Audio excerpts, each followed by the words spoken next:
നമസ്കാരം. കോൺഗ്രസിന്റെ മുതിർന്ന നേതാവും മധ്യപ്രദേശിന്റെ മുൻ മുഖ്യമന്ത്രിയുമായ കമൽനാഥ് ഉടൻ തന്നെ ബിജെപിയിലേക്ക് ചേക്കേറുമെന്ന തരത്തിലുള്ള അഭ്യൂഹങ്ങൾ അതാണ് ദേശീയ മാധ്യമങ്ങൾ ഈ മണിക്കൂറുകളിൽ ചർച്ച ചെയ്തുകൊണ്ടിരിക്കുന്നത്. തീർച്ചയായും ലോക്സഭാ തെരഞ്ഞെടുപ്പിന് തൊട്ട് മുൻപ് കോൺഗ്രസിന് ലഭിക്കാവുന്ന ഏറ്റവും വലിയ തിരിച്ചടി അവരുടെ മുതിർന്ന നേതാവിന്റെ ഈ കൂടുമാറ്റം തന്നെയാകും. എന്തായാലും ഈ മണിക്കൂറുകളിൽ മധ്യപ്രദേശാണ് ദേശീയ രാഷ്ട്രീയത്തിലെ ഏറ്റവും വലിയ ഒരു ചർച്ചാ വിഷയമെങ്കിൽ വരും ദിവസങ്ങളിൽ നമുക്ക് ഇത്തരത്തിലുള്ള വാർത്ത അല്ലെങ്കിൽ ഇതിന് സമാനമായ ഒരു നീക്കം മറ്റൊരു സംസ്ഥാനത്ത് നിന്നുകൂടി പ്രതീക്ഷിക്കാം. അത് രാജസ്ഥാൻ തന്നെയാണ്. നമുക്കറിയാം, കഴിഞ്ഞ നവംബറിൽ നടന്ന നിയമസഭാ തെരഞ്ഞെടുപ്പ് കാലത്ത് തന്നെ വലിയ തോതിലുള്ള അഭ്യൂഹങ്ങൾ ഉണ്ടായിരുന്നു. അവിടുത്തെ കോൺഗ്രസിന്റെ നേതാക്കന്മാരായ അശോക് ഗെഹ്ലോട്ടും സച്ചിൻ പൈലറ്റും തമ്മിലുള്ള ഒരു അധികാര വടംവലി. മുതിർന്ന നേതാവായ അശോക് ഗെഹ്ലോട്ട് പലവട്ടമാണ് താരതമ്യേന പ്രായം കുറഞ്ഞ ഇളമുറക്കാരനായ എന്നാൽ വലിയ രീതിയിൽ സ്വാധീനമുള്ള സച്ചിൻ ഗെഹ്ലോട്ടിനെ ഒതുക്കിക്കളഞ്ഞത്. ആ സമയത്തൊക്കെയും വന്ന ഒരു അഭ്യൂഹം ഉണ്ടായിരുന്നു, സച്ചിൻ പൈലറ്റ് ഒരുപക്ഷെ BJP-യിലേക്ക് വന്നേക്കാം. അദ്ദേഹത്തിന് BJP-യിലേക്ക് വരാനുള്ള ഏക തടസ്സം BJP-യുടെ മുതിർന്ന നേതാവും രാജസ്ഥാന്റെ മുൻ മുഖ്യമന്ത്രിയുമായിരുന്ന വസുന്ധര രാജ സിന്ധ്യയാണ് എന്ന തരത്തിൽ.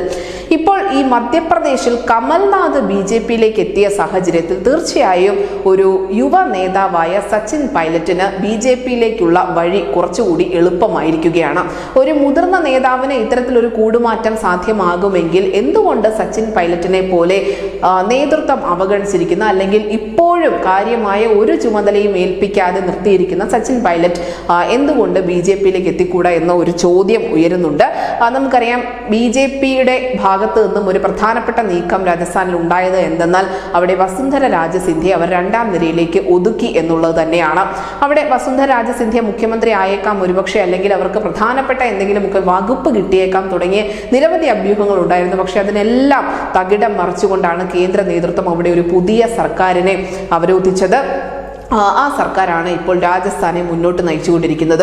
തീർച്ചയായും അങ്ങനെ വസുന്ധര രാജ സിന്ധ്യ എന്ന ഒരു വലിയ തടസ്സം ഇപ്പോൾ സച്ചിൻ പൈലറ്റിന് മുന്നിലില്ല എന്ന് തന്നെ നമുക്ക് മനസ്സിലാക്കേണ്ടി വരും. സംസ്ഥാനത്തെ യുവാക്കൾക്കിടയിൽ വലിയ സ്വാധീനമുള്ള ഗുജ്ജർ സമുദായ ഒരു അംഗമാണ് സച്ചിൻ പൈലറ്റ് എന്ന് പറയുന്നത്. സ്വാഭാവികമായും ഗുജ്ജർ സമുദായം അത് തെരഞ്ഞെടുപ്പുകളിൽ അവർ വഹിക്കുന്ന പങ്ക് ചെറുതല്ല. പ്രധാനപ്പെട്ട ഒരു വോട്ട് ബാങ്ക് തന്നെയാണ് ഈ ഗുജ്ജർ വിഭാഗം എന്ന് പറയുന്നത്.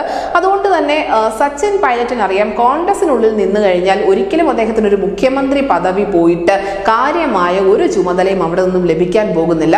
അതേസമയം BJP-യിലേക്ക് എത്തുകയാണെങ്കിൽ ഏറ്റവും കുറഞ്ഞ പക്ഷം ഒരു കേന്ദ്രമന്ത്രി പദമെങ്കിലും സച്ചിൻ പൈലറ്റിനെ കാത്തിരിക്കുന്നുണ്ട്.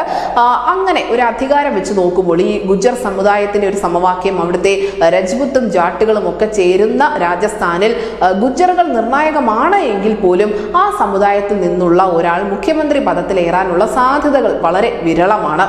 അതുകൊണ്ട് തന്നെയാണ് കോൺഗ്രസ് ഒരുപക്ഷെ സച്ചിൻ പൈലറ്റിനെ വലിയ ഒരു പ്രാധാന്യം നൽകാതെ, അദ്ദേഹം പലതവണ കലാപക്കൊടി ഉയർത്തിയിട്ടുണ്ടായിരുന്നു എങ്കിൽ പോലും വലിയ പ്രാധാന്യം നൽകാതെ ഒരു മൂലയിലേക്ക് ഒതുക്കിക്കളഞ്ഞത്. പക്ഷെ നിലവിൽ മധ്യപ്രദേശിൽ കമൽനാഥും മകനും മുതിർന്ന നേതാക്കളും ഉൾപ്പെടെ BJP-യിലേക്ക് ചേക്കേറുകയാണെങ്കിൽ വരും ദിവസങ്ങളിൽ രാജസ്ഥാനിൽ നിന്ന് നമുക്ക് ഇത്തരത്തിലുള്ള ഒരു വാർത്ത പ്രതീക്ഷിക്കാം. ഒരു ഘട്ടത്തിൽ സ്വന്തമായി പാർട്ടി രൂപീകരിച്ചുകൊണ്ട് സ്വതന്ത്രനായി താൻ നിൽക്കുമെന്ന് പോലും പറഞ്ഞ ഒരു നേതാവാണ് സച്ചിൻ പൈലറ്റ്. എന്തായാലും കുറച്ചധികം കാലമായി അദ്ദേഹത്തെക്കുറിച്ചുള്ള ഒരു വാർത്തയും നമ്മൾ ചർച്ച ചെയ്യുന്നില്ല, അല്ലെങ്കിൽ അവിടെ അത്ര കണ്ട് വലിയ നീക്കങ്ങളൊന്നും തന്നെ നടക്കുന്നില്ല. പ്രത്യേകിച്ചും നിയമസഭാ തെരഞ്ഞെടുപ്പിന് ശേഷം അവിടെ കോൺഗ്രസിന് വന്നിരിക്കുന്ന ഒരു തിരിച്ചടി വളരെയധികം വലുതായിരുന്നു. ഈ ഒരു വിടവിലേക്ക് BJP-യുടെ രാഷ്ട്രീയ നീക്കം ഉണ്ടാവാനുള്ള എല്ലാ സാധ്യതകളും ഉണ്ട്. അതുകൊണ്ട് തന്നെയാണ് ഇനി ഒരു നേതാവ് കൂടി കോൺഗ്രസ് പാളയം വിട്ടു പോവുകയാണെങ്കിൽ അതൊരു പക്ഷേ സച്ചിൻ പൈലറ്റ് ആയേക്കാം എന്ന തരത്തിലുള്ള അഭ്യൂഹങ്ങൾ ഉണ്ടാവുന്നത്.